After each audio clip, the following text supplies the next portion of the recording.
Hello बच्चों, कैसे हैं आप लोग। उम्मीद करता हूं आप लोग बहुत बढ़िया रहेंगे और आप लोग के एग्जाम्स की प्रिपरेशन सुपर डुपर बढ़िया चल रही होंगी। राइट।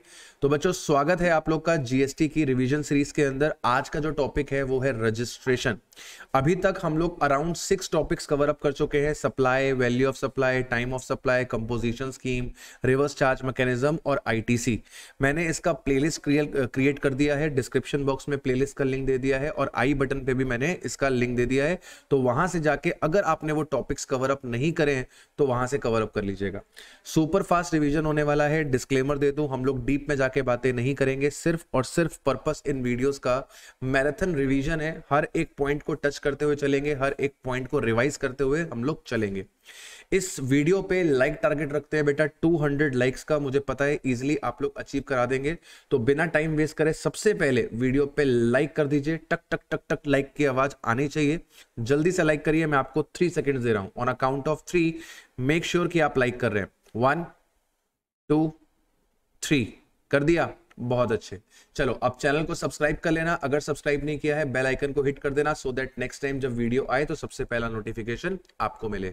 दोस्त, वीडियो स्टार्ट करने से पहले एक छोटी सी बात। अगर आप लोग को इनकम टैक्स में या फिर जीएसटी में प्रैक्टिकल क्वेश्चंस लगाने में हो रही है प्रॉब्लम, तो हमारे पास है एक प्रैक्टिस बैच जिसके अंदर हमने सिर्फ और सिर्फ आपको क्वेश्चंस करवाए हैं आरटीपी के, एमटीपी के, पास्ट एग्जाम्स के, स्टडी मटेरियल के। तो ये क्वेश्चंस आपके लिए बहुत ही ज्यादा हेल्पफुल हो सकते हैं। तो मेक श्योर कि अगर आपको कॉन्फिडेंस नहीं आ रहा है प्रैक्टिकल क्वेश्चंस पे तो आप इन बैचेस को कंसीडर कर सकते हैं। डिस्क्रिप्शन बॉक्स में लिंक है, इन्हें वहां से जाके सब्सक्राइब कर लीजिएगा। चलिए विदाउट वेस्टिंग एनी टाइम हम लोग स्टार्ट करते हैं हमारा वीडियो। मेरे दोस्त, मेरे बच्चे, ये है आपके सामने स्लाइड। चलिए दोस्त, स्टार्ट करते हैं रजिस्ट्रेशन का रिवीजन। सबसे पहला जो सेक्शन हमको पढ़ना है इसके अंदर, वो पढ़ना है सेक्शन नंबर 22। सेक्शन नंबर 22 आपको बताता है कि अगर आपका टर्नओवर थ्रेशोल्ड को एक्सीड कर रहा है तो आपके लिए रजिस्ट्रेशन लेना कंपलसरी हो जाता है। अब ये थ्रेशोल्ड को डिफाइन करने के लिए आपसे ये पूछता है कि क्या आप एक्सक्लूसिवली गुड्स का सप्लाई करते हैं अदर देन नोटिफाइड गुड्स। तो अगर आप कहते हैं हाँ सर मैं एक्सक्लूसिवली गुड्स का सप्लाई करता हूं अदर देन नोटिफाइड गुड्स, तो सरकार आपसे कहती है कि दोस्त आपके लिए जो टर्नओवर की लिमिट है वो है 40 लाख। अगर आपका एग्रीगेट टर्नओवर एक्सीड करता है 40 लाख रुपीस को तो आपके लिए रजिस्ट्रेशन लेना कंपलसरी हो जाएगा। लेकिन अगर आप 6 स्पेशल कैटेगरी स्टेट्स को बिलोंग करते हैं तो ये 40 लाख की लिमिट्स को 20 लाख कर दिया गया है। ये 6 स्पेशल कैटेगरी स्टेट्स कौन सी हैं? अरुणाचल प्रदेश, तेलंगाना, उत्तराखंड, मेघालय, पुडुचेरी और सिक्किम। याद कैसे करेंगे? ए स्टंप। तो अगर आप ए स्टंप को बिलोंग करते हैं तो आपके लिए टर्नओवर की लिमिट 40 लाख नहीं देखी जाएगी, आपके लिए टर्नओवर की लिमिट 20 लाख देखी जाएगी। इसके बाद सरकार बोलती है कि सर अगर आप 4 स्पेशल कैटेगरी स्टेट्स को बिलोंग करते हो तो आपके टर्नओवर की लिमिट 20 लाख की जगह हम 10 लाख कर देंगे। अब ये 10 लाख की लिमिट कहां पर एप्लीकेबल होती है? अगर आप बिलोंग करते हैं मणिपुर, मिजोरम, नागालैंड, त्रिपुरा को। इसे आप लोग कैसे याद रखेंगे? इसे आप लोग याद रखेंगे make my trip to Nagaland के नाम से। इसे आप लोग याद रखेंगे make my trip to Nagaland के नाम से। मणिपुर, मिजोरम, नागालैंड, त्रिपुरा, अगर आप इन 4 स्टेट्स को बिलोंग करते हो और आप केवल और केवल गुड्स के सप्लायर हो तो आपके लिए लिमिट 10 लाख की है। अगर आप 6 स्टेट्स अरुणाचल प्रदेश, तेलंगाना, उत्तराखंड, मेघालय, पुडुचेरी, सिक्किम, इन 6 स्टेट्स को बिलोंग करते हो और आप केवल और केवल गुड्स का सप्लाई करते हो, आपके लिए लिमिट 20 लाख की है। आप एमएमटीएन को बिलोंग नहीं करते हो, आप ए स्टंप को बिलोंग नहीं करते हो, तो आपके लिए टर्नओवर की लिमिट 40 लाख की है। अब अगर आप गुड्स के सप्लायर के अलावा और किसी चीज के सप्लायर हो, लाइक आप सिर्फ सर्विसेज सप्लाई करते हो, या फिर आप गुड्स और सर्विस दोनों सप्लाई करते हो, या फिर आप नोटिफाइड गुड्स के सप्लायर हो, तो सरकार आपसे कहती है कि आपके लिए जो थ्रेशोल्ड लिमिट हमने फिक्स किया है वो 20 लाख रुपीस का है। अगर आपका एग्रीगेट टर्नओवर 20 लाख एक्सीड करेगा तो आपको रजिस्ट्रेशन लेना पड़ेगा। अगर एग्रीगेट टर्नओवर 20 लाख एक्सीड नहीं करेगा तो आपको रजिस्ट्रेशन लेना कंपलसरी नहीं है। इच्छा है ले लो, नहीं इच्छा है तो कोई बात नहीं। लेकिन अगर तुम बिलोंग करते हो make my trip to Nagaland को, तो उस केस में तुम्हारे लिए थ्रेशोल्ड की लिमिट कितनी हो जाएगी? उस केस में तुम्हारे लिए थ्रेशोल्ड की लिमिट जो है वो 10 लाख रुपीस की कर दी जाएगी। अब इस चीज को अगर मैं चार्ट में समराइज करूं तो चार्ट में समराइज होने के बाद ये निकल कर आता है कि अगर आप केवल और केवल गुड्स के सप्लायर है अदर देन नोटिफाइड गुड्स, तो आपसे ये पूछा जाएगा क्या आप make my trip to Nagaland को बिलोंग करते हैं? अगर आप बोलते हैं हाँ तो आपके लिए टर्नओवर का लिमिट हो जाएगा 10 लाख। अगर आप कहते हैं कि हम ए स्टंप को बिलोंग करते हैं तो आपके लिए लिमिट हो जाएगा 20 लाख। अगर आप इनके अलावा और किसी कैटेगरी इसके अलावा और किसी स्टेट को बिलोंग करते हैं तो आपके लिए लिमिट हो जाएगा 40 लाख। अब अगर आप केवल गुड्स सप्लाई नहीं करते, आप गुड्स और सर्विस दोनों देते हैं, या फिर आप सिर्फ सर्विस देते हैं, या फिर आप नोटिफाइड गुड्स का सप्लाई करते हैं, तो उस केस में आपका जो थ्रेशोल्ड होगा वो MMTN के अंदर 10 लाख रुपए का होगा और अदर स्टेट्स के अंदर 20 लाख रुपीस का होगा। वीडियो को पॉज करके ये चार्ट बना लीजिएगा सो दैट आपको भी लर्न करने में आसानी हो जाए, राइट। अब ध्यान देना है, वर्ड यहां पर क्या यूज हो रहा था सर? वर्ड यूज हो रहा था एग्रीगेट टर्नओवर। एग्रीगेट टर्नओवर का मतलब क्या होता है सर? ये जो टर्नओवर होता है ये पैन इंडिया बेसिस पे होता है, ये पैन इंडिया बेसिस पे होता है। तो मतलब आपके ऑल ओवर इंडिया में जितने भी आपके ऑफिसेस चल रहे हैं, जितने भी ब्रांचेस चल रही हैं, उन सब ब्रांचेस का टर्नओवर देखा जाएगा। अब अगर मान लो आप गुड्स के सप्लायर हो, अगर आप गुड्स के सप्लायर हो अदर देन नोटिफाइड गुड्स के सप्लायर हो, और आप मुंबई से ऑपरेट कर रहे हो, आप कानपुर से ऑपरेट कर रहे हो और आप लुधियाना से ऑपरेट कर रहे हो, तो हम इन तीनों का टर्नओवर चेक करेंगे और लिमिट चेक करेंगे 40 लाख रुपीस की, राइट। अब अगर मैं आपसे कहता हूं कि लेट से आप मिजोरम से ऑपरेट कर रहे हो, मुंबई से ऑपरेट कर रहे हो, आप साथ के साथ कानपुर से ऑपरेट कर रहे हो, राइट। तो इस केस में एक स्टेट आपका ऐसा है जहां पर लिमिट 10 लाख की है, तो अब आपकी जो एग्रीगेट लिमिट देखी जाएगी वो 10 लाख की देखी जाएगी। अगर आपका एग्रीगेट टर्नओवर 10 लाख एक्सीड करेगा तो रजिस्ट्रेशन लेना पड़ेगा। यानी कि अगर आपके पास कोई स्पेशल कैटेगरी स्टेट आ जाती है, अगर आपके पास कोई स्पेशल कैटेगरी स्टेट आ जाती है तो आपका टर्नओवर जो है वो रिड्यूस्ड लिमिट वाला देखा जाता है, अपर लिमिट वाला एप्लीकेबल नहीं होता है, राइट। ठीक है सर, इसके बाद सर एग्रीगेट टर्नओवर में क्या आएगा? बेटा एग्रीगेट टर्नओवर की डेफिनेशन वही है जो तुमने कंपोजिशन स्कीम के अंदर पढ़ी थी। एग्रीगेट टर्नओवर के अंदर आता है तुम्हारी जितनी भी आउटवर्ड टैक्सेबल सप्लाई है, तुम्हारी जितनी भी आउटवर्ड टैक्सेबल सप्लाई है उन पे चाहे टैक्स FCM में तुम पे करते हो या फिर RCM में तुम्हारा रिसिपिएंट पे करता है, कोई फर्क नहीं पड़ता। तुमने जो माल बेचा है उस पे अगर टैक्स लगता है तो वो तुम्हारे टर्नओवर का पार्ट बनेगा। तुमने जो माल बेचा जिसकी सप्लाई एग्जेम्प्ट है, एग्जेम्प्ट सप्लाई में क्या क्या आता है मैंने आपको बताया था। इसके अंदर नील रेटेड सप्लाई आती है, इसके अंदर आपकी जो होली एग्जेम्प्ट सप्लाई है वो आती है, इसके अंदर आपकी जो नॉन टैक्सेबल सप्लाई है यानी कि जो शराब वाली सप्लाई है, आपकी पेट्रोलियम वाली जो सप्लाई है वो आती है। तो 3 तरीके की सप्लाई जो है वो एग्जेम्प्ट सप्लाई के अंदर कवर होके चलती हैं। इसके बाद आपने जो गुड्स और सर्विसेज एक्सपोर्ट करे हैं वो आपके टर्नओवर का पार्ट बनते हैं। अगर आपने अपने ही किसी दूसरे ऑफिस पे या फिर अपने ही किसी दूसरे शॉप पे, किसी फैक्ट्री पे, यानी कि डिस्टिंक्ट पर्सन को अगर आपने इंटर स्टेट सप्लाई करा है, डिस्टिंक्ट पर्सन को अगर आपने इंटर स्टेट सप्लाई करा है तो वो भी आपके टर्नओवर का पार्ट बनता है। तो अगर ये चारों चीजों को मिला के थ्रेशोल्ड एक्सीड हो रहा है, इन चारों चीजों को मिला के अगर थ्रेशोल्ड एक्सीड हो रहा है तो उस केस में आपको रजिस्ट्रेशन लेना कंपलसरी हो जाएगा। टर्नओवर में क्या क्या चीजें इंक्लूड नहीं करनी है सर? जो GST के टैक्सेस हैं उन्हें हमें इंक्लूड नहीं करके चलना है, B it is a CGST, SGST, IGST, UTGST और GST कंपनसेशन सेस, इन्हें हम टर्नओवर का पार्ट नहीं बनाएंगे। और अगर कोई इनवर्ट सप्लाई है जिसपे रिवर्स चार्ज मैकेनिज्म पे टैक्स लग रहा है, इसे भी हम टर्नओवर का पार्ट नहीं बनाएंगे। और मैंने आपको बताया था ये पॉइंट बिल्कुल ही इररिलेवेंट है। इनवर्ट सप्लाई परचेज होती है और परचेज कभी भी टर्नओवर का पार्ट वैसे भी नहीं बनती है। इसके बाद जब हम एग्रीगेट टर्नओवर ले रहे होंगे तो आपने अपनी कैपेसिटी पे जो माल बेचा है, जो सप्लाई करी है, वो तो टर्नओवर का पार्ट बनेगा ही। साथ के साथ अगर आपने किसी दूसरे के बिहाफ पे माल सप्लाई किया है, मतलब बीइंग अ एजेंट आपने प्रिंसिपल के बिहाफ पे माल सप्लाई किया है, तो उसे भी हम आपके टर्नओवर पे जोड़ के चलेंगे। Aggregate turnover shall include all the supplies made by the taxable person weather on his own account, जो आपने अपने बिहाफ पे किया, साथ के साथ जो आपने अपने प्रिंसिपल के बिहाफ पे किया उसे भी हम इंक्लूड करके चलेंगे।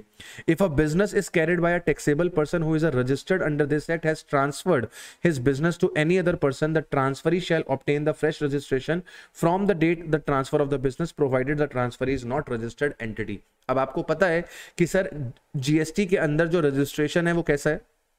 GST के अंदर जो रजिस्ट्रेशन है वो कैसा है सर? GST का रजिस्ट्रेशन जो है वो पैन बेस्ड होता है, वो पैन बेस्ड होता है प्लस वो आपका स्टेट बेस्ड होता है, वो पैन बेस्ड होता है प्लस ये आपका स्टेट बेस्ड होता है।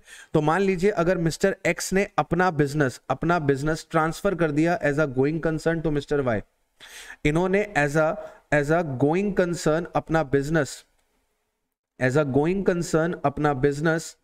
ट्रांसफर कर दिया मिस्टर वाई को, और मिस्टर एक्स जो थे वो रजिस्टर्ड पर्सन थे, मिस्टर एक्स जो थे रजिस्टर्ड पर्सन थे, तो इस केस में क्या होगा, इनका रजिस्ट्रेशन कैंसिल किया जाएगा, इनका रजिस्ट्रेशन कैंसिल किया जाएगा, और जो मिस्टर वाई हैं इन्हें क्या करना पड़ेगा बेटा, इन्हें फ्रेश रजिस्ट्रेशन सीक करना पड़ेगा, इन्हें फ्रेश रजिस्ट्रेशन सीक करना पड़ेगा। अगर ये रजिस्टर्ड नहीं है तो, अगर ये रजिस्टर्ड नहीं है तो, अगर रजिस्टर्ड है तो बात ही खत्म, लेकिन अगर रजिस्टर्ड नहीं है तो इन्हें फ्रेश रजिस्ट्रेशन सीक करना पड़ेगा।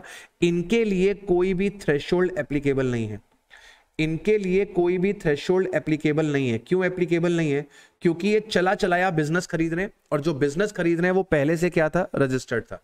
तो अगर कोई व्यक्ति रजिस्टर्ड बिजनेस खरीद रहा है, कोई व्यक्ति अगर रजिस्टर्ड बिजनेस खरीद रहा है, तो ट्रांसफरर का रजिस्ट्रेशन कैंसिल होता है, और जो ट्रांसफरी होता है उसे फ्रेश रजिस्ट्रेशन लेना पड़ता है अगर वो रजिस्टर्ड नहीं है तो, राइट। इसके बाद अगला सेक्शन आपके सामने पेश करते हैं, सेक्शन है सेक्शन 23। ये कहता है कि वो व्यक्ति जिनको रजिस्ट्रेशन लेने की जरूरत नहीं है। तो ऐसे कौन से व्यक्ति हैं जिन्हें रजिस्ट्रेशन लेने की जरूरत नहीं है, कोई भी ऐसा पर्सन जो कि एंगेज्ड है exclusively in the business of supplying goods और सर्विस और both that are not liable to tax or wholly exempt from the tax under this act or under the IGST act। तो sir जी आप ऐसी supply करते हो जिसपे GST लगती नहीं है, तो जीएसटी में रजिस्ट्रेशन लेकर क्या करोगे, या फिर आप ऐसी सप्लाई करते हो जिसके ऊपर सरकार ने आपका पूरा का पूरा जीएसटी ही माफ कर रखा है, तो आप रजिस्ट्रेशन लेकर क्या करोगे। आप एक एग्रीकल्चरिस्ट हो, तो एग्रीकल्चरिस्ट को रजिस्ट्रेशन लेने की जरूरत नहीं होती है, to the extent of supply of produce out of the cultivation of land. तो कल्टीवेशन ऑफ लैंड से जो सप्लाई है उसके लिए आपको रजिस्ट्रेशन नहीं लेना। लेकिन अगर आप और कोई भी काम करते हो और आपका टर्नओवर एक्सीड कर रहा है, तो दोस्त उस केस में आपको रजिस्ट्रेशन लेना पड़ेगा। लेट्स से मैं एक एग्रीकल्चरिस्ट हूं, मैं खेती बाड़ी करता हूं, मैं खेती बाड़ी करके प्रोड्यूस करता हूं लेट्स से वीट, और मैं वीट को सेल करता हूं, मेरी जो सेल है वो 50 लाख की है, 100 लाख की है, 1 करोड़ की है, तो भी मुझे रजिस्ट्रेशन नहीं लेना है, because I am a agriculturist. इसके बाद सरकार कहती है कि अगर आपने ऐसी सप्लाई करी है जिस पे रिवर्स चार्ज मैकेनिज्म पे रिसिपिएंट को टैक्स देना है, तो उस केस में आपको रजिस्ट्रेशन लेने की जरूरत नहीं है। फॉर एग्जांपल मैंने आपको ये पेन सप्लाई किया और इस पेन पे लेट सपोज आरसीएम लगता है, तो इस पे टैक्स पे करने का रिस्पॉन्सिबिलिटी आपका है, मुझे इस पे कोई भी टैक्स नहीं पे करना, तो मुझे फिर रजिस्ट्रेशन लेने की भी जरूरत नहीं है। The government on the recommendation of the council by notification specify the category of person who may be exempted from the obtaining the registration under this act. As per notification number this, government has exempted the person from registration who are only engaged in making the supply of taxable goods or service or both, total tax on which is liable to be paid on reverse charge basis by the recipient of such goods or service under section 9(3)। तो sir अगर आपकी supply पे 9(3) में reverse charge mechanism पे recipient को tax पे करना है, तो दोस्त आपको रजिस्ट्रेशन लेने की जरूरत नहीं है। इसके बाद अगला सेक्शन आता है सेक्शन नंबर 24। सेक्शन नंबर 24 किसकी बात करता है बेटा, सर सेक्शन नंबर 24 बात करता है कंपलसरी रजिस्ट्रेशन की। कंपलसरी रजिस्ट्रेशन का मतलब क्या हुआ कि सर इस केस में हम आपका टर्नओवर चेक नहीं करेंगे। सेक्शन 24 जो है वो ओवरराइड करने वाला है किसको, ओवरराइड करने वाला है सेक्शन नंबर 22 को। तो सेक्शन नंबर 24 कहता है notwithstanding anything contained in section 22 following person must take registration irrespective of their turnover. आपका टर्नओवर मैटर नहीं करता। सबसे पहला व्यक्ति जो बताया गया person making any interstate taxable supply of goods except interstate supply of handicraft good, section 22 shall be applicable provided supplier has obtained the PAN and also the e-way bill has to be generated। अब मेरी बात समझना, अगर आप interstate supply करते हो, सरकार आपसे क्या कह रही है कि सर अगर मान लीजिए मिस्टर एक्स हैं, ये इंटरस्टेट सप्लाई करते हैं किसका, ये इंटरस्टेट सप्लाई करते हैं गुड्स का, ये इंटरस्टेट सप्लाई करते हैं किसका बेटा, गुड्स का। फोकस कर लेना वर्ड क्या लिखा हुआ है, फोकस कर लेना वर्ड क्या लिखा हुआ है, सर वर्ड लिखा हुआ है गुड्स। तो अगर आप इंटरस्टेट सप्लाई करते हैं गुड्स की, तो इस केस में आपके ऊपर सेक्शन 24 लगता है, आपके ऊपर सेक्शन 22 एप्लीकेबल नहीं होता है। अब इस गुड्स के केस में एक्सेप्शन है, इस गुड्स के केस में एक्सेप्शन है। एक्सेप्शन क्या है सर, एक्सेप्शन है हैंडीक्राफ्ट गुड्स। अगर आप हैंडीक्राफ्ट गुड्स को इंटरस्टेट सप्लाई करते हो, तो आपके ऊपर हम 24 नहीं लगाएंगे, आपके ऊपर हम 22 लगाएंगे, बशर्ते आपके पास पैन होना चाहिए, बशर्ते आपने ई-वे बिल जनरेट किया होना चाहिए। अगर आप ये दोनों कंडीशंस को पूरा करते हैं, तो interstate supply of handicraft goods में 24 नहीं लगता है, फिर आपका क्या लगता है 22 लगता है। सर जी अगर हम इंटरस्टेट सप्लाई ऑफ सर्विस करते हैं, तो क्या हमारे ऊपर 24 लगेगा? नहीं बेटा, अगर तुम inter state supply of service करते हो, तुम इंटर स्टेट सप्लाई किसका करते हो? तुम इंटर स्टेट सप्लाई करते हो सर्विस का, तो उस केस में हमेशा तुम्हारे ऊपर क्या लगता है? हमेशा तुम्हारे ऊपर 22 लगता है, यानी कि तुम्हारे ऊपर थ्रेशोल्ड चेक करी जाती है।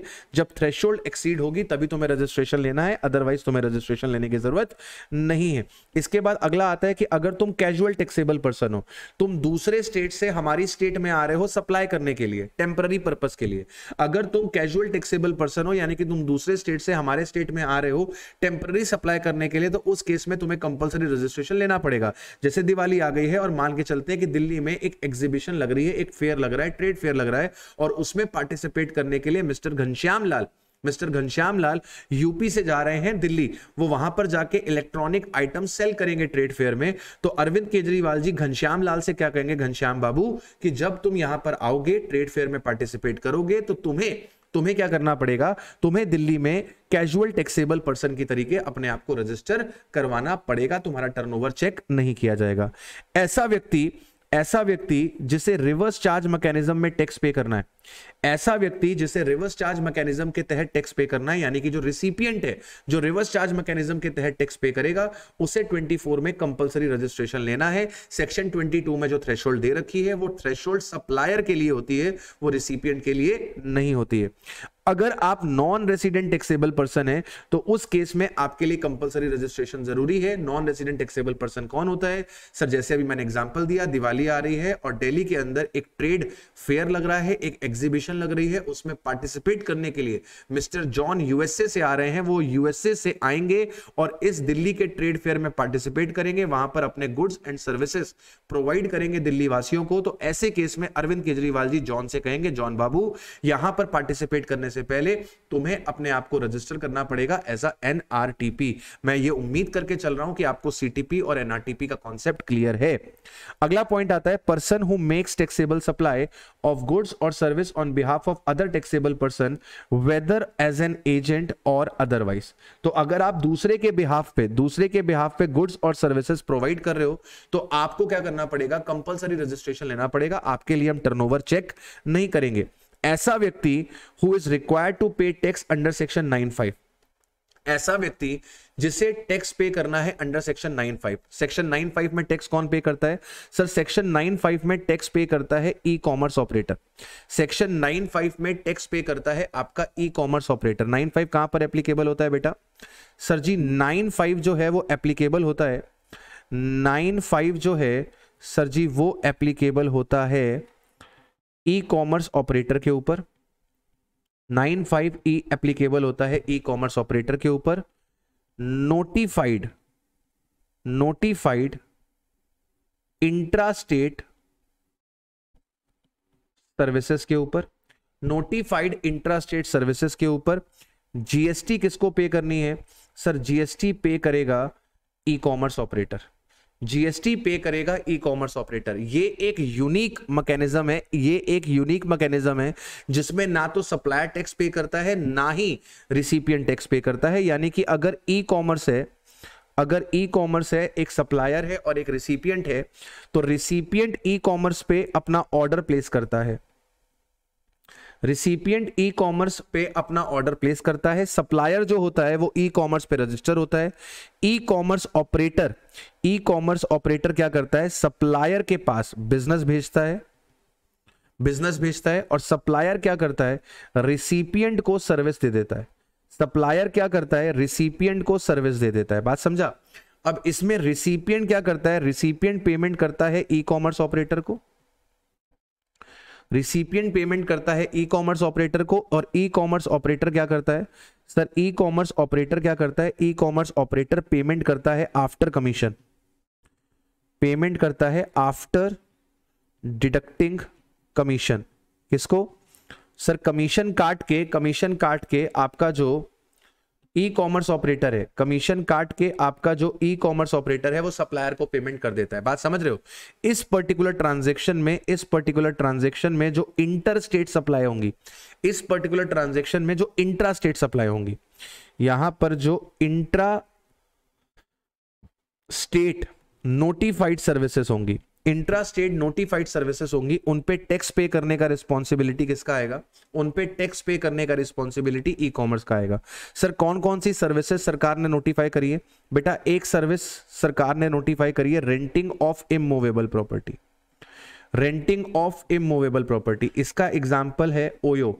तो अगर किसी का होटल चलता है और वो होटल अपना ओयो पे लिस्ट करवाता है, तो अगर कोई कस्टमर ओयो की साइट पे जाके उस होटल पे बुकिंग लेता है, तो इस सर्विस पे ओयो क्या करने वाला है? ओयो जीएसटी पे करने वाला है। अगर इंटर होगी तो उस केस में कौन पे करेगा? इंटर होगी तो उस केस में सप्लायर खुद पे करेगा। अगला पॉइंट आता है बेटा, अगला पॉइंट आता है इसके अंदर आपका ट्रांसपोर्टेशन ऑफ पैसेंजर का सर्विस। इसमें अगला पॉइंट आता है ट्रांसपोर्टेशन ऑफ पैसेंजर का सर्विस। ट्रांसपोर्टेशन ऑफ पैसेंजर के सर्विस का एग्जांपल हो गया ओला और उबर। तो सर ओला और उबर्स पे टैक्सी लिस्ट होती है, कस्टमर ओला पे ऑर्डर डालता है, ओला पे रिक्वेस्ट करता है टैक्सी की, और ओला वो रिक्वेस्ट फॉरवर्ड कर देता है ड्राइवर को, ड्राइवर सर्विस प्रोवाइड कर देता है, पेमेंट ओला के पास जाती है, ओला कमीशन काट के पेमेंट कर देता है ड्राइवर को, राइट। इसके बाद तीसरा आता है हाउस होल्ड सर्विसेज। जैसे आपको कारपेंटर चाहिए, ठीक है ना, आपको कारपेंटर चाहिए, आपको हेयर कट करने के लिए कोई हेयर डिजाइनर चाहिए, आपको ब्यूटी ट्रीटमेंट के लिए कोई ब्यूटिशियन चाहिए, तो यहां पर जिस कंपनी का इस्तेमाल होता है वो है अर्बन कंपनी। अर्बन कंपनी, ये जितने भी सर्विस प्रोवाइडर हैं वो अर्बन कंपनी के पास रजिस्टर्ड होते हैं और वो सर्विसेज प्रोवाइड करते हैं। इन तीन केसेस में आपका रिवर्स चार्ज मैकेनिज्म नहीं लगता, फॉरवर्ड चार्ज मैकेनिज्म नहीं लगता, अलग ही मैकेनिज्म लगता है। ई कॉमर्स ऑपरेटर क्या करता है? ई कॉमर्स ऑपरेटर क्या होता है? इन सर्विसेज के ऊपर जीएसटी पे करके चलता है। अब एक बात समझना, एक चीज बता रहा हूं आपको, इस वाली सर्विस पे और इस वाली सर्विस पे, इस वाली सर्विस पे और इस वाली सर्विस पे अगर आपका सप्लायर रजिस्टर्ड है, अगर आपका सप्लायर रजिस्टर्ड है अंडर सेक्शन 22, उस केस में जीएसटी जो है वो पे करेगा bye service provider, bye service provider. अगर आपका सप्लायर जो है वो रजिस्टर्ड है, अगर आपका सप्लायर जो है वो रजिस्टर्ड है, तो इस केस में जीएसटी कौन पे करेगा? इस केस में जीएसटी पे करेगा आपका service recipient, sorry service provider. इस केस में जीएसटी कौन पे करेगा? Service provider. एग्जांपल देखिएगा, लेट्स से एक होटल है और ये होटल जो है ये ओयो में रजिस्टर्ड है, ये होटल जो है ये ओयो में रजिस्टर्ड है। This hotel is registered in OYO, ठीक है, ये ओयो में रजिस्टर्ड होटल है और इसको सर्विस दी जा रही है, ये रिसिपिएंट है, ये आपका नन्ना सा प्यारा सा रिसिपिएंट है, राइट। ये रिसिपिएंट है, ये होटल है और यहां पर ओयो है, यहां पर ओयो है। अब ये ऑर्डर कैसे हुआ है? कुछ इस तरीके से ऑर्डर को फॉरवर्ड किया गया है। इसने बुकिंग यहां कराई है, इसने बुकिंग यहां पर फॉरवर्ड कर दी है और फिर इसको यहां पर सर्विस प्रोवाइड कर दी गई है, ठीक है, ये समझ में आ रहा है। यहां पर इसने ऑर्डर बुक किया है, यहां पे ऑर्डर फॉरवर्ड हुआ है और सर्विस प्रोवाइड करी गई है। समझना मेरी बात को ध्यान से, समझना मेरी बात को ध्यान पे। अगर होटल वाला अनरजिस्टर्ड है, होटल वाला अनरजिस्टर्ड है, मतलब आप कह सकते हो कि होटल वाला लायबल नहीं है, not liable to registered under section 22, तो इस केस में 95 एप्लीकेबल हो जाएगा, इस केस में 95 एप्लीकेबल हो जाएगा और ओयो टैक्स पे करेगी। और अगर मेरा होटल वाला रजिस्टर्ड है अंडर सेक्शन 22, तो उस केस में 95 जो है वो एप्लीकेबल नहीं होगा, राइट। ये पूरा मैंने आपको पढ़ा दिया है यहां तक, इसको आप लोग रीड कर लीजिएगा।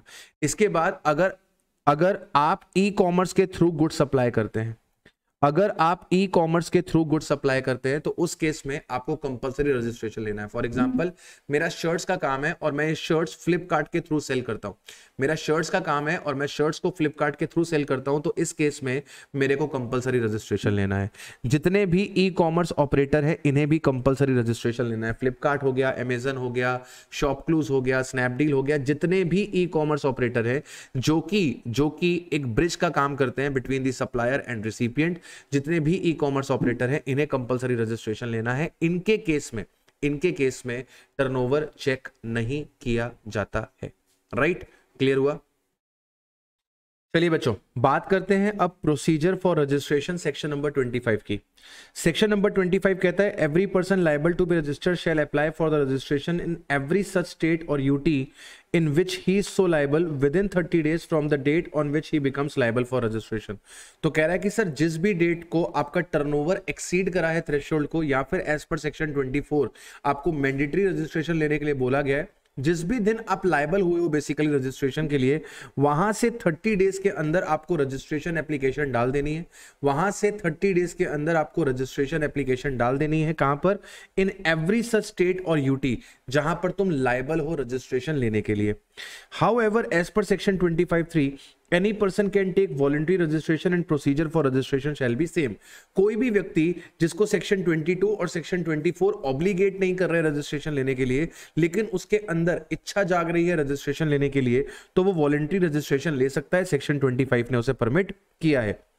As per section 25(6) से every registered person to undergo authentication furnish the proof of possession of Aadhaar number in the prescribed form and the manner within the prescribed time। देखिए, जब इनिशियली जीएसटी आया था तो registration के लिए आपका आधार authentication necessary नहीं था, लेकिन बाद में आधार ऑथेंटिकेशन नेसेसरी करा गया।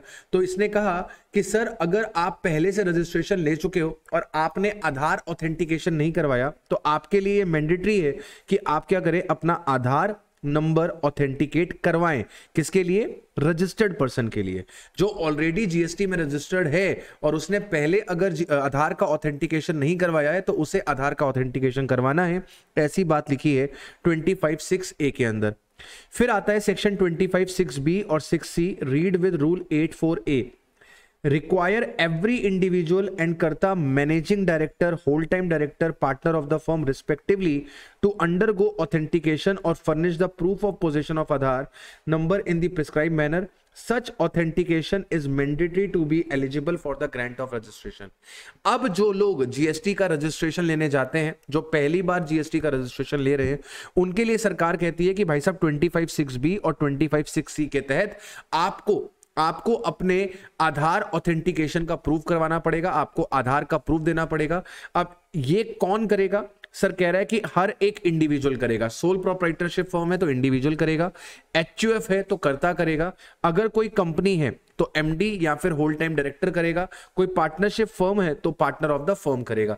इनको क्या करना है? आधार ऑथेंटिकेशन कराना है। फिर से समझिएगा बात को, 25(6) से उनकी बात कर रहा है जो ऑलरेडी रजिस्टर्ड है, और 25(6)(b) और 6(c) किनकी बात कर रहा है? जो नया रजिस्ट्रेशन सीख कर रहे हैं। 25(6)(d) कहता है द प्रोविजन ऑफ सेक्शन 25(6) से 6(b) 6(c) बेसिकली आधार ऑथेंटिकेशन की बात कर रहा है। 25(6)(d) कह रहा है कि प्रोविजन ऑफ 25(6) से 6(b) 6(p shall not apply to notified person or class of person or any notified state, UT or part thereof। तो 25(6)(d) एग्जेम्प्ट कर रहा है कुछ लोगों को आधार ऑथेंटिकेशन करने के लिए। ये कौन लोग हैं? Following person have been exempted from the Aadhaar authentication. वो व्यक्ति जो सिटीजन ही नहीं है इंडिया का, वो व्यक्ति जो सिटीजन ही नहीं है इंडिया का, उसे आधार ऑथेंटिकेशन नहीं कराना। कोई भी डिपार्टमेंट और एस्टेब्लिशमेंट जो कि स्टेट गवर्नमेंट और सेंट्रल गवर्नमेंट का है, उन्हें आधार ऑथेंटिकेट नहीं कराना। कोई भी local authority, statutory body, PSU, इन्हें आधार ऑथेंटिकेट नहीं कराना। कोई भी ऐसा व्यक्ति जो यूनिक आइडेंटिटी नंबर के लिए अप्लाई कर रहा है, बेसिकली यहां पर कौन होते हैं? United Nation organization, WTO etcetera, इनके लोग, राइट। तो आप अगर यूआईएन नंबर के लिए अप्लाई कर रहे हैं, तो उस केस में भी आधार ऑथेंटिकेशन कंपलसरी नहीं है। 25(6)(d) ने इन लोगों को एग्जेम्प्ट कर दिया है आधार ऑथेंटिकेशन के लिए। Where an applicant other than a person notified under section 6(d) of section 25 opts for authentication of Aadhaar number, he shall, while submitting the application with effect from 21st August 20, undergo authentication of Aadhaar number, and the date of submission of the application in such cases shall be the date of authentication of Aadhaar number or 15 days from the submission of the application in the part B of the form GST REG 05, whichever is earlier. तो वो आपसे क्या बोल रहा है, कह रहा है कि सर अगर आप 6D में कवर नहीं होते हैं और आप आधार ऑथेंटिकेशन के लिए ऑप्ट करते हैं तो उस केस में आपकी एप्लीकेशन उस दिन सबमिट मानी जाएगी जिस दिन आपने आधार ऑथेंटिकेशन करवाया, या फिर 15 days from the date of submission of form REG 01 whichever is earlier. हाँ जी, अब आता है rule number 8 and rule number 9। बेटा रूल नंबर 8 और रूल नंबर 9 पूरा का पूरा प्रोसीजरल है। इसमें लिखा हुआ है कि आपको रजिस्ट्रेशन एप्लीकेशन डालने के लिए क्या क्या करना पड़ेगा, कितने दिन के अंदर आपको डालना है, कितने टाइम में आपके पास रिप्लाई आएगा, वगैरह वगैरह। तो rule number 8 and rule number 9 पूरा का पूरा प्रोसीजरल है, इसको एक बार रीड कर लीजिएगा। मुझे नहीं लगता कि एग्जाम पॉइंट ऑफ व्यू से ये इंपॉर्टेंट है, एग्जाम में इससे आपसे कुछ भी खास पूछे जाने की कोई उम्मीद नहीं है, लेकिन एक बारी मैं डिस्क्लेमर दूंगा, इसे रीड जरूर कर लीजिएगा, एक बार रीड जरूर कर लीजिएगा, सो दैट कि अगर खुदा ना खास्ता कुछ आ जाए तो आप उसमें अपीयर कर पाए। टोटल प्रोसीजरल है, ये आप सेल्फ कर लेंगे, मुझे पता है, राइट। तो rule number 8 and rule number 9 आप लोग सेल्फ करेंगे। अब आता है रूल नंबर 10। रूल नंबर 10 क्या कहता है, certificate of registration shall be granted in the form REG 06 and if the supplier has more than one branch in a state or a UT, he will get one registration certificate and all the places of the supplier shall be mentioned in the certificate. The supplier shall be allotted goods and service tax identification number and it will consist of 2 characters of the state code, 10 characters of the PAN, 2 characters of the entity code and 1 checksum character. तो total कितने character का होता है sir, total 15 digits का आपका ये GST number होता है। आपको रूल नंबर 10 ने बताया कि भाई साहब ऐसा है कि आपको हर एक स्टेट में रजिस्ट्रेशन लेना पड़ेगा, और अगर आपके एक स्टेट में मल्टीपल ऑफिसेस चल रहे हैं तो आपको ऑप्शन दिया जाएगा, आप चाहो तो सबका सिंगल रजिस्ट्रेशन ले सकते हो, आप चाहो तो सबका मल्टीपल रजिस्ट्रेशन ले सकते हो। अगर आप सिंगल रजिस्ट्रेशन लेते हो तो रजिस्ट्रेशन सर्टिफिकेट के अंदर हर वो जगह जो स्टेट के अंदर आती है वो मेंशन कर दी जाएगी। इसके बाद रूल नंबर 10 कहता है कि सर GSTIN जो होता है वो कितने डिजिट्स का होता है, GSTIN जो होता है वो 15 डिजिट्स का होता है। 15 डिजिट्स में पहले जो 2 कैरेक्टर होते हैं वो स्टेट कोड होते हैं, अगले जो 10 कैरेक्टर होते हैं वो आपका पैन होता है, ये आपका पैन है। इसके बाद उसने कहा कि 2 कैरेक्टर जो होते हैं वो एंटिटी कोड होते हैं, 2 कैरेक्टर जो होते हैं वो एंटिटी कोड होते हैं, और एक जो लास्ट होता है वो चेक सम कैरेक्टर होता है। ठीक है, वो क्या होता है, चेक सम कैरेक्टर होता है। दिस इज द 10 डिजिट आपका कोड। इसके बाद effective date of registration, most important, exam में बहुत बार यहां से क्वेश्चन पूछा जाता है, एग्जाम में यहां से बहुत बार आपसे पूछा जाता है। मैंडेटरी रजिस्ट्रेशन, अगर आपने रजिस्ट्रेशन मैंडेटरली लेना है, मतलब आप अंडर सेक्शन 22 या फिर एज पर 24 रजिस्ट्रेशन लेने के लिए बाध्य हुए हैं, तो उस केस में क्या होगा सर, अगर मैंडेटरी रजिस्ट्रेशन है, और आपने विद इन 30 डेज अप्लाई कर दिया है, तो उस केस में जिस दिन आप लायबल हुए थे वो दिन आपका इफेक्टिव डेट ऑफ रजिस्ट्रेशन होता है। लेट्स से आप 10th अगस्त 20 को लायबल हुए थे, और आपने 16th अगस्त 20 को रजिस्ट्रेशन के लिए अप्लाई कर दिया, और आपको 20th अगस्त 20 को रजिस्ट्रेशन सर्टिफिकेट ग्रांट हो गया, तो इस केस में आपका इफेक्टिव डेट ऑफ रजिस्ट्रेशन क्या होगी, जिस दिन आप लायबल हुए थे। अगर आपने अप्लाई नहीं किया within 30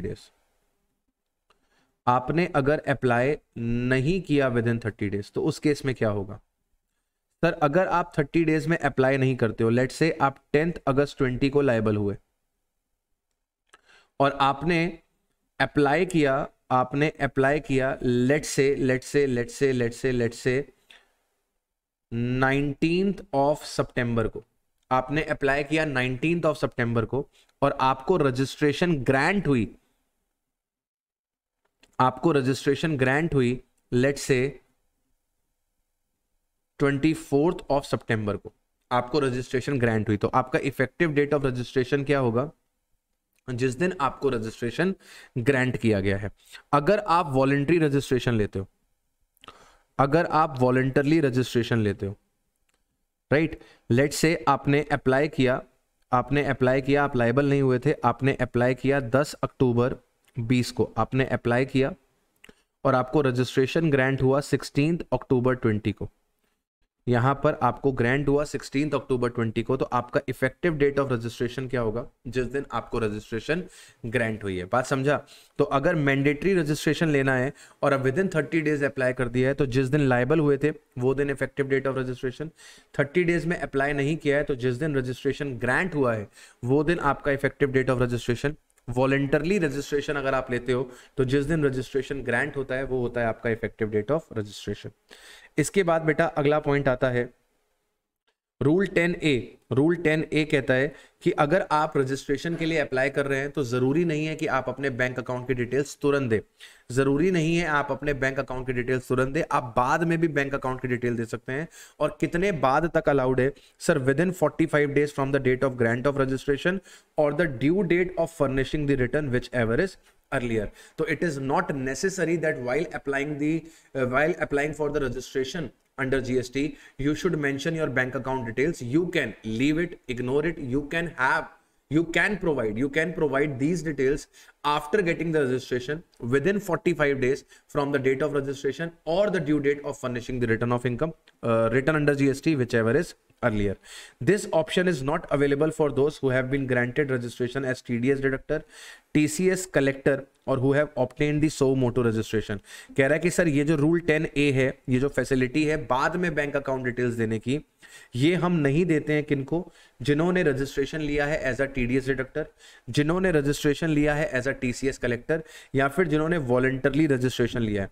However, if a person violates the provision of Rule 10A, his GST registration is liable to be cancelled. यानी कि अगर आपने विद इन 45 डेज नहीं दिया अपना बैंक अकाउंट का डिटेल तो आपका जो रजिस्ट्रेशन है that will be liable for cancel. अगला पॉइंट आता है registration of CTP and NRTP। Section 24, every CTP and NRTP shall also be required to take registration irrespective of the turnover and procedure shall be the same। अभी हमने पढ़ा था 24 और clearly उसमें mention था कि CTP और NRTP को कंपल्सरली रजिस्ट्रेशन लेना है irrespective of their turnover। तो कह रहा है रजिस्ट्रेशन का प्रोसीजर सेम है लेकिन आपके टर्नओवर का मैटर कोई भी नहीं है। सेक्शन 25 कहता है they should apply for the registration at least 5 days prior to the commencement of business.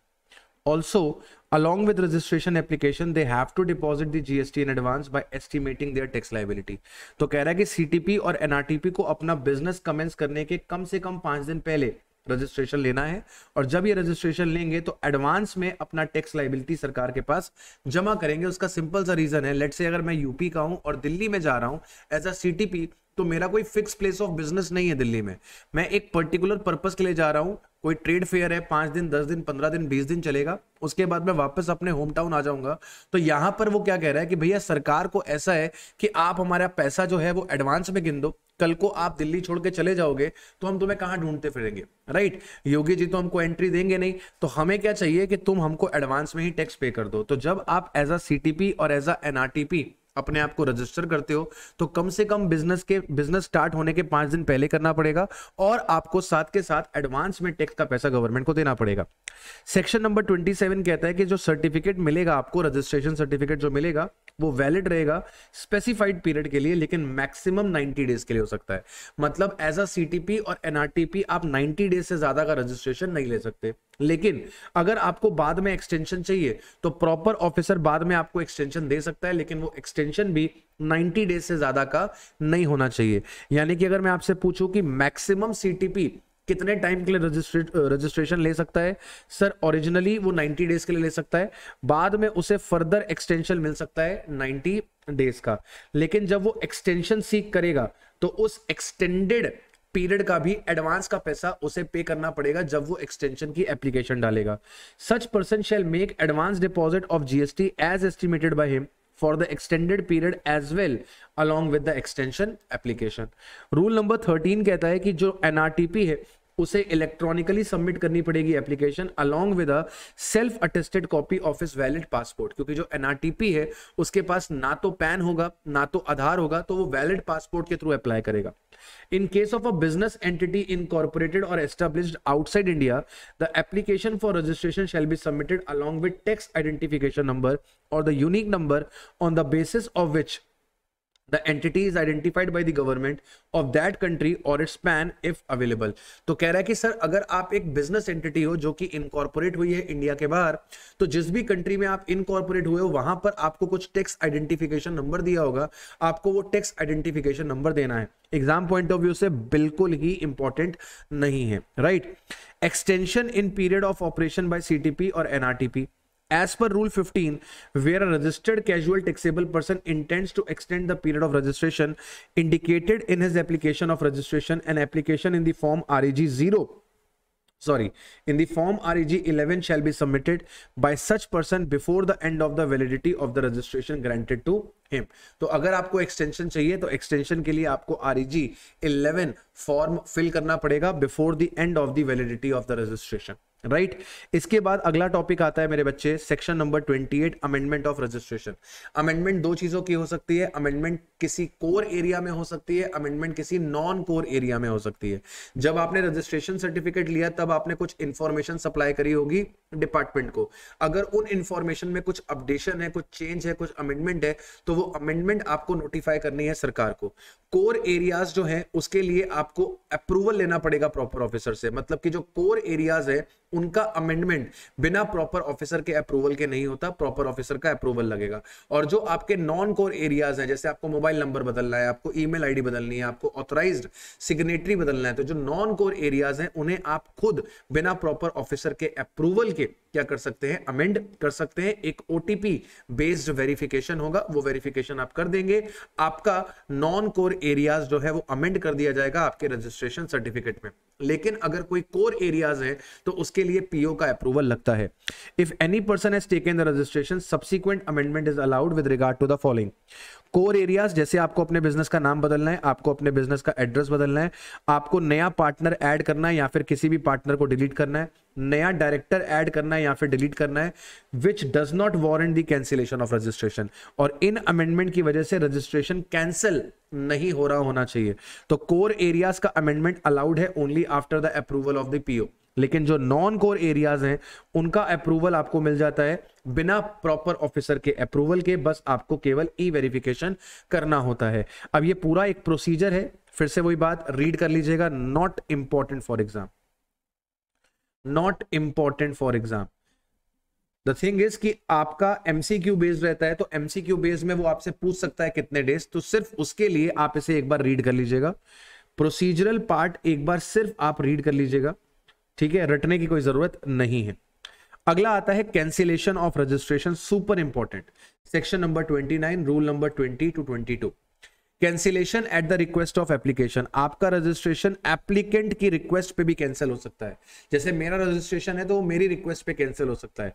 मैं रिक्वेस्ट कब करूंगा, जब मेरा बिजनेस डिसकंटिन्यू हो गया, जब मैंने अपना बिजनेस ट्रांसफर कर दिया, including the death of the proprietor. Sir अगर आपकी डेथ हो गई तो आप एप्लीकेशन कैसे डालोगे, तो ऑब्वियस है कि मैं एप्लीकेशन नहीं डालूंगा, मेरा लीगल हायर जो है वो एप्लीकेशन डालेगा।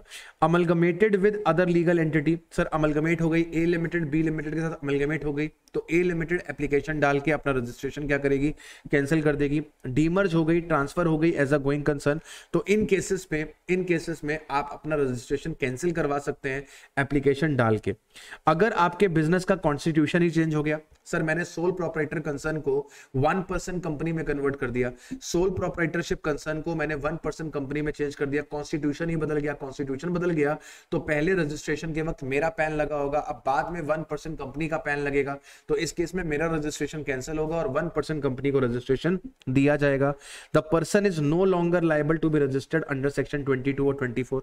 सर सेक्शन 22 और 24 ने मेरे को ऑब्लिगेट किया था रजिस्ट्रेशन लेने के लिए, अब 22 और 24 की कंडीशंस को मैं पूरा ही नहीं करता हूं, मेरा टर्नओवर जो है वो 40 लाख के अंदर है, या फिर मैं 24 की किसी भी कैटेगरी में फॉल नहीं करता, तो उस केस में मैं अपना रजिस्ट्रेशन कैंसिल करवा सकता हूं एप्लीकेशन डाल के।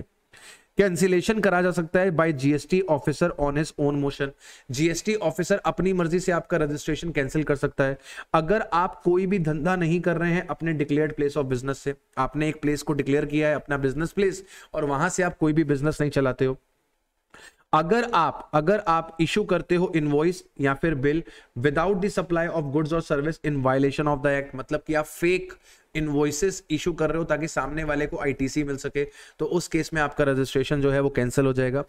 वायलेशन कर रहे हो आईटीसी की कंडीशंस को जो सेक्शन 16 में दी हुई है, आपकी जीएसटीआर 1 और जीएसटीआर 3B मिसमैच हो रही है, आप वायलेशन कर रहे हो रूल 86B का, तो आपका रजिस्ट्रेशन कैंसिल हो जाएगा। अगर रजिस्टर्ड पर्सन वायलेट कर रहा है प्रोविजन ऑफ सेक्शन 171 के प्रोविजन क्या कहते हैं कि अगर सरकार ने जीएसटी का रेट घटा दिया है तो उस घटे हुए रेट का बेनिफिट आपको पास ऑन करना है अपने कस्टमर को, और अगर वो बेनिफिट आप अपने कस्टमर को पास ऑन नहीं कर रहे हो तो आपका रजिस्ट्रेशन लायबल टू कैंसिलेशन है। एक ऐसा व्यक्ति जिसने कंपोजिशन स्कीम ली है और उसने 3 कंसेक्यूटिव टैक्स रिटर्न फाइल नहीं करी है, मतलब 3 क्वार्टर की रिटर्न फाइल नहीं करी है, रजिस्ट्रेशन कैंसिल हो जाएगा। कोई रजिस्टर्ड पर्सन है जिसने कंपोजिशन स्कीम नहीं ली, नॉर्मल स्कीम में है, और उसने 6 टैक्स पीरियड की रिटर्न्स अगर फाइल नहीं करी, रजिस्ट्रेशन कैंसिल हो जाएगा। Any person who has taken the voluntary registration और उसने धंधा ही स्टार्ट नहीं किया within 6 month from the date of registration, आपने वॉलंटरी रजिस्ट्रेशन लिया लेकिन आपने वॉलंटरी रजिस्ट्रेशन लेने के 6 महीने के अंदर अपना धंधा स्टार्ट ही नहीं किया, देन ऑल्सो आपका registration is liable to cancellation.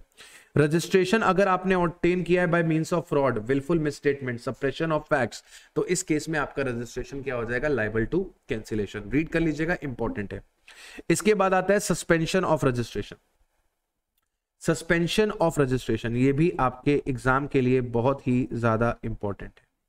Suspension of registration, आपका जब रजिस्ट्रेशन कैंसिलेशन प्रोसीडिंग्स इनिशिएट होता है, जब आपका रजिस्ट्रेशन कैंसिलेशन प्रोसीडिंग्स इनिशिएट होता है तो आपका लाइसेंस सस्पेंड कर दिया जाता है, सो दैट आपको जीएसटी की फॉर्मेलिटीज ना करनी पड़े, मतलब आपको टैक्स इनवॉइसेस ना इशू करनी पड़े, आपको रिटर्न्स ना भरनी पड़े, और कोई भी जीएसटी की जो ऑब्लिगेशंस है उनसे बचाने के लिए आपके रजिस्ट्रेशन को क्या किया जाता है, सस्पेंड किया जाता है।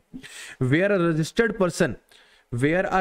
Person who has applied for cancellation of registration, अगर आपने cancellation of registration की एप्लीकेशन डाली है तो आपका registration deemed to be suspend माना जाएगा उस दिन से जिस दिन से आपने एप्लीकेशन डाली है कैंसिलेशन की, या फिर उस डेट से जिस दिन से आपने कैंसिलेशन सॉर्ट किया है, दोनों में जो भी लेटर है। बोले तो आपने कैंसिलेशन एप्लीकेशन डाली है, आपने कैंसिलेशन एप्लीकेशन डाली है लेट्स से 10 जुलाई 21 को, और आपने कैंसिलेशन सॉर्ट किया है विद इफेक्ट फ्रॉम 1 अगस्त 21, तो इस केस में आपका सस्पेंशन कब से आएगा सर? इस केस में आपका जो डीम्ड सस्पेंशन लगेगा, इस केस में आपका डीम्ड सस्पेंशन जो लगेगा वो 1 अगस्त से लगेगा। अगर यहीं पे मैं बोलूं कि आपने एप्लीकेशन डाली है 10 जुलाई को लेकिन आपने कैंसिलेशन सॉर्ट किया है 1 जुलाई को, तो इस केस में आपका सस्पेंशन जो है वो 10 जुलाई से आएगा, मतलब जिस दिन एप्लीकेशन डाली है या फिर जिस दिन कैंसिलेशन सॉर्ट किया है, दोनों में जो भी लेटर है उस दिन से आपका सस्पेंशन इफेक्टिव होता है। Where the proper officer has reasons to believe on his own that the registration of person is liable to be cancelled, he may, without affording the said person a reasonable opportunity of being heard, suspend the registration of such person with effect from a date to be determined by him pending the completion of the proceedings for the cancellation of registration। अगर proper officer आपका registration cancel कर रहा है तो वो date decide करेगा किस दिन से आपका रजिस्ट्रेशन सस्पेंड माना जाएगा, और वो डेट डिसाइड करते वक्त वो चाहे तो आपको reasonable opportunity of being heard they, वो चाहे तो आपको reasonable opportunity of being heard ना दे। पहले यहां पे वर्ड विदाउट नहीं हुआ करता था, रिसेंटली ये वर्ड ऐड किया गया है, तो आपको reasonable opportunity of being heard मिल भी सकती है और नहीं भी मिल सकती है। 2A ये एक नया पॉइंट ऐड किया गया है, where a comparison of the return furnished by a registered person under section 39 with the detail of outward supply furnished in the form GSTR 1 and the detail of inward supply derived based on the details of outward supply furnished by his supplier in the form GSTR 1, यानी कि GSTR 2A की बात कर रहा है। तो आपकी जो GSTR 3B है सेक्शन 39 में क्या फाइल किया जाता है? सेक्शन 39 में फाइल किया जाता है GSTR 3B। तो सरकार कह रही है कि हम आपकी GSTR 3B को आपके GSTR 1 और आपके GSTR 2A से मैच करवाएंगे। 1 से मैच करवाएंगे आपकी आउटवर्ड सप्लाईज और आउटपुट टैक्स के लिए, और 2A से उसको करस्पॉन्डिंगली चेक करवाएंगे आपकी इनवर्ट सप्लाई और आईटीसी के लिए। और जब हमने इनका कंपैरिजन किया,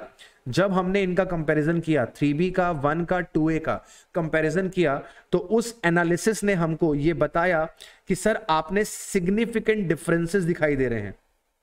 उस एनालिसिस ने हमको क्या बताया कि भाई साहब सिग्निफिकेंट डिफरेंसेस हैं। आपने जो R1, 2A और 3B को जब मैच किया गया तो पता लगा बड़ी सारी एनोमलीज हैं जो कि इंडिकेट कर रही हैं contravention of the provision of the CGST act और the rules made thereunder leading to the cancellation of registration. इन तीनों के कंपैरिजन से हमको पता लगा कि सर तीनों में गड़बड़ियां हैं, ये आपस में मैच नहीं कर रही है, टैली नहीं कर रही है, और इससे ये लग रहा है कि तुमने कॉन्ट्रावेंशन किया है provisions of the CGST act का, तो तुम्हारा रजिस्ट्रेशन जो है वो लायबल टू बी कैंसल्ड है। तो आपका रजिस्ट्रेशन सबसे पहले क्या कर दिया जाएगा, सस्पेंड कर दिया जाएगा। और इस सस्पेंशन को इंटीमेट किया जाएगा by sending a communication to his email address. आपके ईमेल एड्रेस पे कम्युनिकेशन आएगी कि भाई साहब हम आपका रजिस्ट्रेशन सस्पेंड करने जा रहे हैं क्योंकि आपका रजिस्ट्रेशन लायबल फॉर कैंसिलेशन है, क्योंकि हमें 3B में, R1 में और R2A में सिग्निफिकेंट डिफरेंसेस दिखाई दी हैं, एनोमलीज दिखाई दी हैं जो इस तरफ इशारा कर रही हैं कि आपने कॉन्ट्रावेंशन किया है। In this intimation for suspension and notice for the cancellation of registration, the said differences and anomalies are highlighted and the said person is asked to explain with a period of 30 days as to why his registration shall not be cancelled. तो आपको जो intimation आई है उस intimation का जवाब आपको 30 दिन के अंदर देना है। इंटीमेशन में बताया जाएगा कि किन कारणों की वजह से हम ये एक्शन ले रहे हैं और आपको जवाब देना है कि हम ये एक्शन क्यों ना ले। अ registered person whose registration has been suspended shall not make any taxable supply during the period of suspension and shall not be required to furnish any return under section 39। तो यहां पे आपको टैक्सेबल सप्लाई नहीं करनी है, इसका मतलब आपको टैक्स इनवॉइस इशू नहीं करनी है। माल अगर आप बेचते हो तो बेचो, लेकिन बिल ऑफ सप्लाई के थ्रू बेचना पड़ेगा। In case where the cancellation is initiated by the department on its own, अगर डिपार्टमेंट अपनी मर्जी से आपका रजिस्ट्रेशन कैंसिल कर रही है तो उस केस में such person shall not be granted any refund under section 54 during the period of the suspension of his registration। तो जितने टाइम पीरियड के लिए आपका रजिस्ट्रेशन सस्पेंडेड चल रहा है उतने टाइम पीरियड के लिए आप रिफंड के लिए भी एलिजिबल नहीं है। अगर कोई रिफंड बनता है तो the suspension of registration shall be deemed to be revoked upon the completion of the proceedings by the PO and such revocation shall be effective from the date on which the suspension has came into effect। जैसे ही cancellation proceedings खत्म हो जाएंगी आपका suspension revoke हो जाएगा। और revocation कब से आएगा, जब से सस्पेंशन आया था। Proviso the suspension of registration may be revoked by the PO any time during the pendency of the proceedings if he deems fit. अगर प्रॉपर ऑफिसर को लगता है during the pendency of cancellation proceedings कि आपका suspension revoke कर देना चाहिए, तो आपका प्रॉपर ऑफिसर सस्पेंशन क्या कर सकता है, रिवोक कर सकता है। मतलब ये विल है, ये विल है किसकी, ये विल है प्रॉपर ऑफिसर की। वो चाहे तो आपका suspension during the cancellation proceedings भी वो क्या कर सकता है, ड्यूरिंग द कैंसिलेशन प्रोसीडिंग्स भी वो क्या कर सकता है, रिवोक कर सकता है। Where any order having the effect of revocation of suspension of registration has been passed, the provision of section 31(3)(a) revised tax invoices and section 40 first return in respect of the supplies made during the period of suspension, the procedure specified therein shall apply। अब ये क्या कहना चाहता है, ये point क्या कहना चाहता है, लेट्स से आपका रजिस्ट्रेशन सस्पेंड हुआ, आपका रजिस्ट्रेशन सस्पेंड हुआ 10/10/21 को और 10/12/21 को आपका यहां पे सस्पेंशन हुआ, यहां पे सस्पेंशन रिवोक हुआ। तो कह रहा है कि यहां पर आपने जितनी भी सप्लाई करी होगी, यहां पर आपने जितनी भी सप्लाई करी होगी उसके लिए आपने क्या इशू किया होगा, बिल ऑफ सप्लाई। जैसे ही सस्पेंशन रिवोक हो गया आप इन सब बिल ऑफ सप्लाई को क्या करोगे, आप इन सब बिल ऑफ सप्लाई को रिवाइज करोगे और रिवाइज करके क्या इशू करोगे, टैक्स इनवॉइस। और फिर जब आप दिसंबर का रिटर्न फाइल करोगे, जब आप दिसंबर का रिटर्न फाइल करोगे, उस रिटर्न में आप 10 अक्टूबर 21 से 9 दिसंबर 21 तक, 10 अक्टूबर 21 से 9 दिसंबर 21 तक, इस डेट से लेके बेटा इस डेट से लेकर इस डेट तक आपने जितनी भी सप्लाईज करी थी, उनकी इंफॉर्मेशन रिटर्न के अंदर मेंशन करके चलोगे, राइट। तो जो रिवाइज्ड टैक्स इनवॉइस के प्रोविजंस हैं और जो फर्स्ट रिटर्न के प्रोविजंस हैं वो एप्लीकेबल हो जाएंगे यहां पर, राइट। आगे क्या बोलता है बेटा, आगे क्या बोलता है, ये बातें हो गई। Amount payable on the cancellation of registration, अगर आपका रजिस्ट्रेशन कैंसिल हो रहा है तो आपको क्या अमाउंट पे करना पड़ेगा, इसका सिंपल सा तरीका है, वो मैं आपको समझा देता हूं इसी के थ्रू। लेट्स से आपका रजिस्ट्रेशन आज कैंसिल हुआ, लेट्स से आपका रजिस्ट्रेशन आज कैंसिल हुआ 10/10/2021 को आपका रजिस्ट्रेशन कैंसिल हुआ। तो रजिस्ट्रेशन कैंसिलेशन से ठीक एक दिन पहले 9/10/21 को आपके पास जो इनपुट्स पड़े थे, आपके पास जो इनपुट्स इन WIP पड़े थे, आपके पास जो इनपुट्स इन फिनिश गुड्स पड़े थे और कैपिटल गुड्स का reduced credit,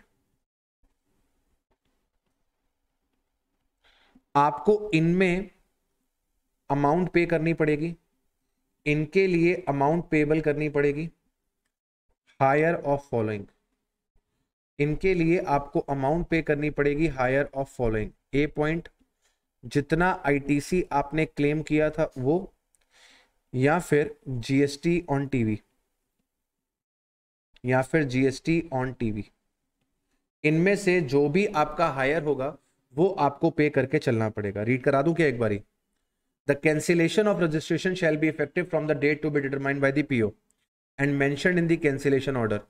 He will direct the taxable person to pay arrears of any tax, interest, penalty, including the amount liable to be paid under section 29(5).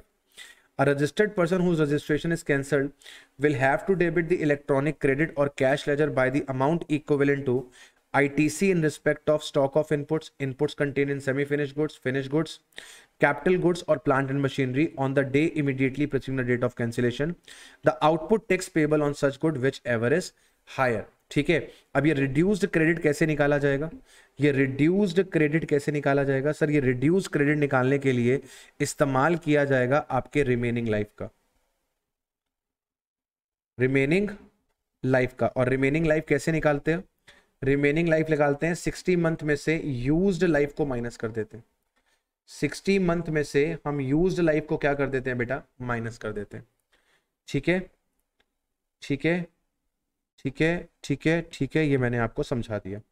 इसके बाद आता है other points. Other points, the cancellation of registration will not affect the liability of a registered person to pay tax and other dues under the act for any period prior to the date of cancellation. Let's say आपका registration यहां पर cancel हुआ, let's say आपका registration यहां पर cancel हुआ 10/10/21 को आपका रजिस्ट्रेशन कैंसिल किया गया। ठीक है, और बाद में लेट्स से 10/10/22 को आपके पास डिमांड आई कि आपने टैक्स की चोरी करी थी फाइनेंशियल ईयर 1920 में। तो आप सरकार को यह बोल के पल्ला नहीं झाड़ सकते कि आप कोई टैक्स नहीं दोगे क्योंकि आप यहां पर रजिस्टर्ड नहीं हो। आपसे टैक्स उस पीरियड का मांगा जा रहा है जिस पीरियड में आप क्या थे? रजिस्टर्ड थे, और उस पीरियड में आपने क्या किया था? डिफॉल्ट किया था, राइट। आगे वो क्या बोलता है आपसे? The cancellation of registration under the SGST Act, UTGST Act shall deemed to be cancelled under the CGST Act। अगर SGST में और UTGST में आपका रजिस्ट्रेशन कैंसिल हो गया तो ये माना जाएगा कि CGST में भी कैंसिल हो गया। Once the registration is cancelled by the tax authority, the taxpayer will be intimated about the same via SMS or email. Cancellation of registration will be issued and intimated to the primary authorized signatory by the email or SMS। बेकार सा point है। Taxpayer would not be allowed to file the return for a period after the date of cancellation mentioned in the cancellation order. However, he can submit the return of the earlier period, that is for the period before the cancellation mentioned in the cancellation order for which the registration was active। तो एक बार आपका registration cancel हो गया, cancelled period के बाद की, मतलब जिस दिन कैंसिलेशन हुआ है उसके बाद की रिटर्न आप नहीं भर सकते, लेकिन जिस दिन कैंसिलेशन हुआ है उससे पहले की रिटर्न्स आप फाइल कर सकते हो, right. Revocation of cancellation of registration, अगर आपके पीओ ने अपनी पावर्स को एक्सरसाइज करके आपका रजिस्ट्रेशन कैंसिल कर दिया है तो आप उस कैंसिलेशन ऑफ रजिस्ट्रेशन की कैंसिलेशन ऑफ रजिस्ट्रेशन को रिवोक करवा सकते हैं, और रिवोक कराने के लिए आपको एप्लीकेशन डालनी पड़ेगी within 30 days from the date of service of the order of cancellation of registration. जिस दिन आपको कैंसिलेशन ऑफ रजिस्ट्रेशन का ऑर्डर सर्व किया गया है, वहां से 30 डेज के अंदर आप एप्लीकेशन डाल के उस कैंसिलेशन ऑर्डर को रिवोक करवा सकते हैं। इंपॉर्टेंट चीज, जिस दिन ऑर्डर इशू किया गया है वहां से 30 डेज नहीं, जिस दिन ऑर्डर की आपको सर्विस हुई है, सर्विस मतलब जिस दिन आपके हाथ में वो ऑर्डर आया है वहां से 30 डेज, राइट। अगर पीओ आपके रीजन से सेटिस्फाइड है तो वो आपका जो कैंसिलेशन ऑफ रजिस्ट्रेशन है वो रिवोक कर देगा, और अगर वो सेटिस्फाइड नहीं है तो वो आपके रिवोकेशन की एप्लीकेशन को कैंसिल कर देगा। और आपको जवाब कब तक लगाना है सर, आपको जवाब कब तक लगाना है ऐसा कुछ नहीं बताया, लेकिन 30 डेज के अंदर अंदर आपका जो पीओ है वो आपका डिसीजन लेगा कि उसे आपका कैंसिलेशन रिवोक करना है कि उसे आपकी रिवोकेशन एप्लीकेशन को रिजेक्ट करना है। ठीक है, अच्छा, इसके बाद provided that on sufficient cause being shown and for reasons to be recorded in writing, extension is granted for filing the revocation application. Normally आपके पास रिवोकेशन एप्लीकेशन फाइल करने के लिए केवल 30 दिन होते हैं, लेकिन अगर असिस्टेंट कमिश्नर या फिर जॉइंट कमिश्नर चाहे तो वो आपको एक्सटेंशन दे सकते हैं, नॉट एक्सीडिंग 30 डेज का, मतलब फर्दर 30 डेज का एक्सटेंशन मिल सकता है।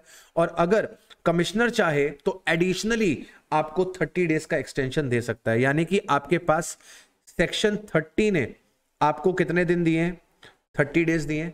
आपका ACJC आपको 30 डेज का एक्सटेंशन दे सकता है, आपका जो कमिश्नर है वो भी आपको 30 डेज का एक्सटेंशन दे सकता है। ये जो पॉइंट है ये रिसेंटली एडेड हुआ है, ये पॉइंट रिसेंटली ऐड हुआ है, इसे अच्छे से कर लीजिएगा कि सर नॉर्मली पहले क्या होता था, पहले आपका 30 डेज का ही टाइम था, एक्सटेंशन की कोई बात नहीं थी, लेकिन अब ACJC 30 डेज के लिए एक्सटेंड कर सकते हैं, और ACJC के एक्सटेंशन के बाद फर्दर कमिश्नर उसे एक्सटेंड कर सकता है 30 डेज के लिए, यानी कि टोटल 90 डेज के लिए बच्चे एक्सटेंशन आ सकती है। So this was complete registration chapter, super fast revision था। रिवीजन आपको तभी समझ में आया होगा अगर आपने पहले से पढ़ रखा होगा, अगर नहीं पढ़ा है तो कहीं ना कहीं आपको परेशानी आने वाली है, राइट। उम्मीद करता हूं वीडियो आपने पसंद किया होगा, लाइक जरूर करिएगा, अपने सभी दोस्तों के साथ इसे शेयर करिएगा, कमेंट बॉक्स में कमेंट करके बताइएगा कि आपको इन वीडियोस में क्या अच्छा लगा। Till then bye bye, have a nice day.